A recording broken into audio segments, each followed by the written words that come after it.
Good evening. I am truly honored to be here with you tonight, and thank you to the Foundation for inviting me, and thank you all for sharing in this moment. We are here in the memory of Sergio Vieira de Mello and the 21 other men and women, most of them UN workers, who died with him in the bombing of the UN headquarters in Baghdad, August 2003. We remember all those who died to acknowledge each valuable life cut short and the families who share, even today, in their sacrifice. We also remember them for the power of the example they set. Brave individuals from 11 different countries working to help the Iraqi people at the direction of the United Nations Security Council and on behalf of all of us. This is sometimes forgotten, that in serving under the UN flag, they died in our names, as our representatives. And at their head, Sergio was a man of extraordinary grace and ability, as many who knew him will testify. A man who gave 30 years to the United Nations, rising from a field officer to High Commissioner for Human Rights and Special Representative to Iraq.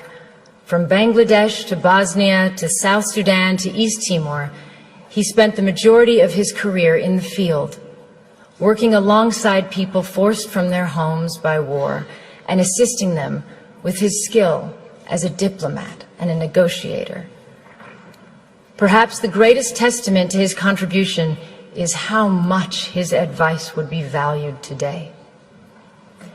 As the Syrian conflict enters its 7th year, as we live through the gravest refugee crisis since the founding of the United Nations, as 20 million people are on the brink of death from starvation in Yemen, Somalia, South Sudan, and Southeast Nigeria, I cannot imagine that there is anyone in the leadership of the United Nations who would not welcome the opportunity to consult Sergio or to send him into the field once more.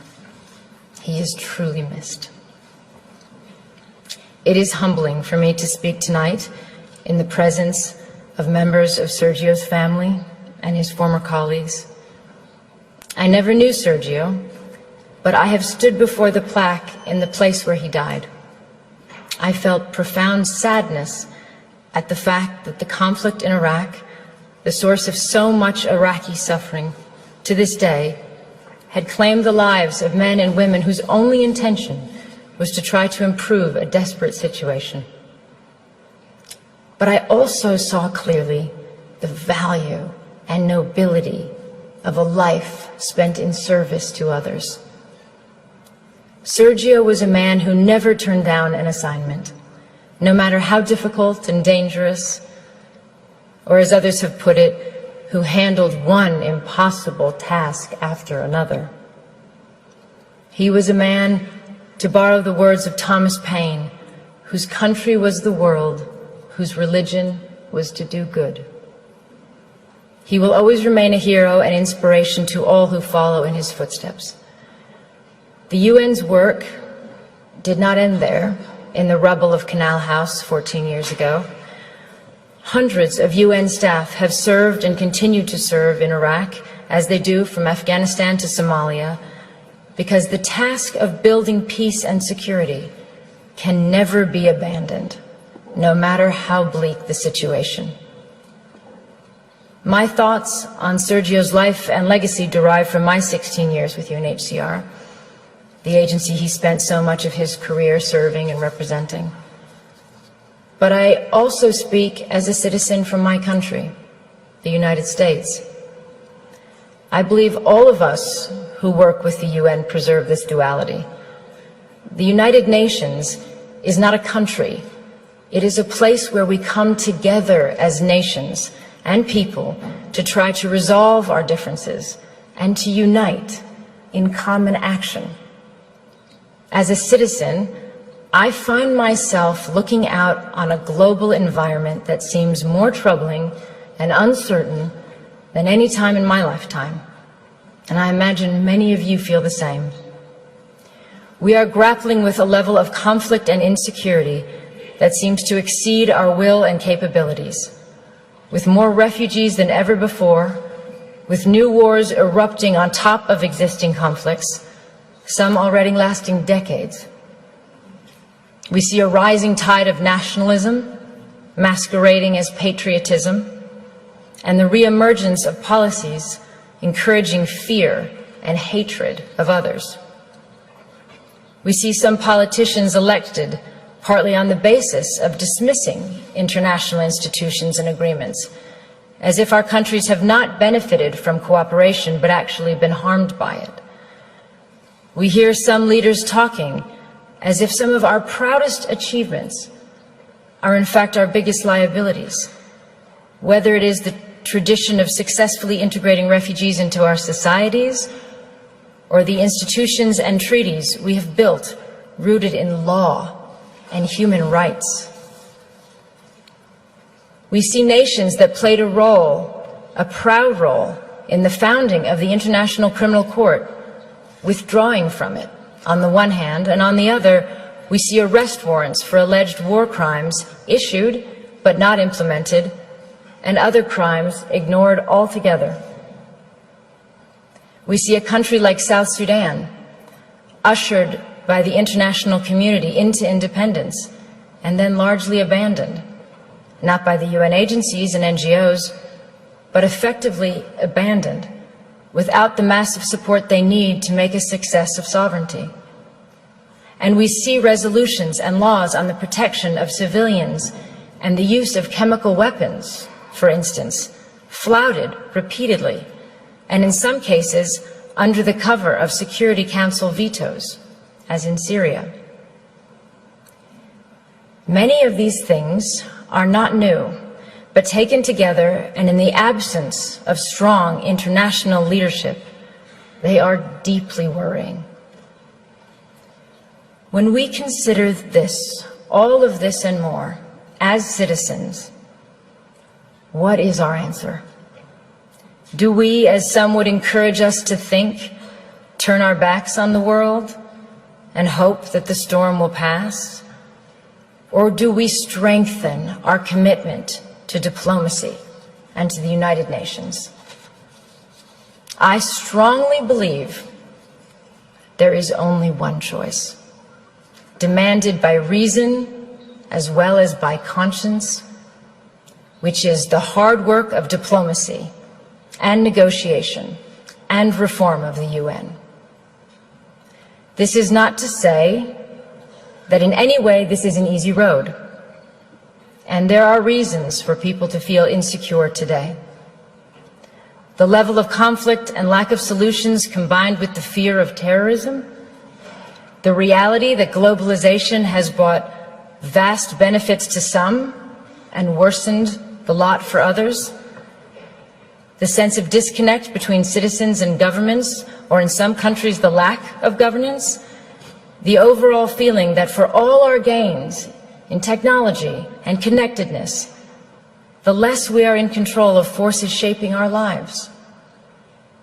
All these factors and more have contributed to a sense of a world out of balance, and there are no easy answers. And despite the millions of people who have lifted themselves out of poverty in our lifetime, the difference between the lives of those of us born in wealthy, democratic societies and those born into slums and refugee camps in the world is a profound injustice. We see it, and we know it's wrong at a simple human level. That inequality is contributing to instability, conflict, and migration, as well as to the sense that the international system serves the few at the expense of the many. But again, what is our answer as citizens? Do we withdraw from the world where before we felt a responsibility to be part of the solutions? I am a proud American, and I am an internationalist. I believe anyone committed to human rights is. It means seeing the world with a sense of fairness and humility and recognizing our own humanity in the struggles of others. It stems from a love of one's country, but not at the expense of others, from patriotism, but not from narrow nationalism. It includes the view that success isn't being greater than others, but finding your place in a world where others succeed too, and that a strong nation, like a strong person, helps others to rise up and be independent. It is the spirit that made possible the creation of the UN. Out of the rubble and ruin and 60 million dead of World War II, so that even before the task of defeating Nazism was complete, that generation of wartime leaders was forging the UN. If governments and leaders are not keeping the flame of internationalism alive, then as citizens, we must. The challenge is how to restore that sense of balance and hopefulness in our countries, while not sacrificing all we have learned about the value and necessity of internationalism. Because a world in which we turn our back on our global responsibilities will be a world that produces greater insecurity, violence, and danger for us and for our children. This is not a clash between idealism and realism. It is the recognition that there is no shortcut to peace and security, no substitute for the long, painstaking effort to end conflicts, expand human rights, and strengthen the rule of law.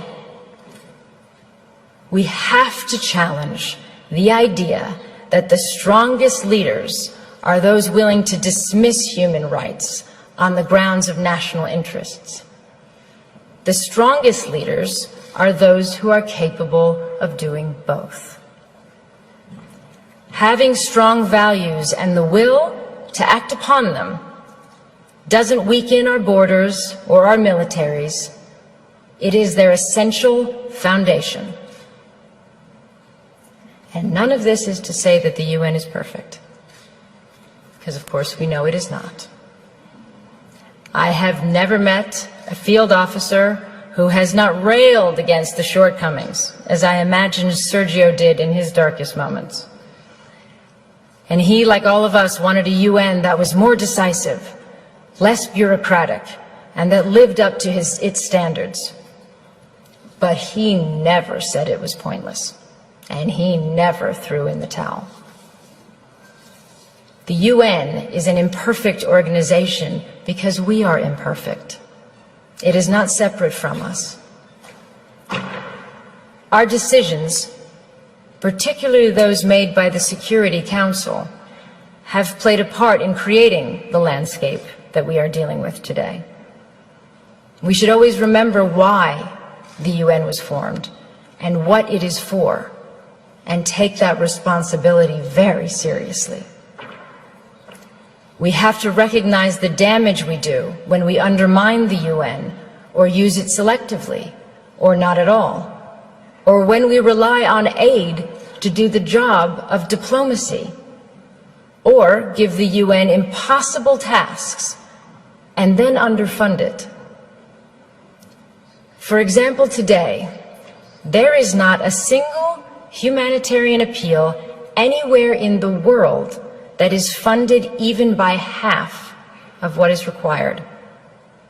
In fact, worse than that, appeals for countries on the brink of famine today are 17%, 7%, 5% funded, for example. And of course, emergency aid is not the long-term answer. No one prefers that kind of aid, not citizens of donor countries, not governments, not refugees. They do not want to be dependent. It would be far better to be able to invest all of our funds in infrastructure and schools and trade and enterprises. But let's be clear, emergency aid has to continue because many states cannot or will not protect the rights of citizens around the world. It is what we spend in countries where we have no diplomacy or our diplomacy is not working. And until we do better at preventing and reducing conflict, we are doomed to be in a cycle of having to help feed or shelter people when societies collapse.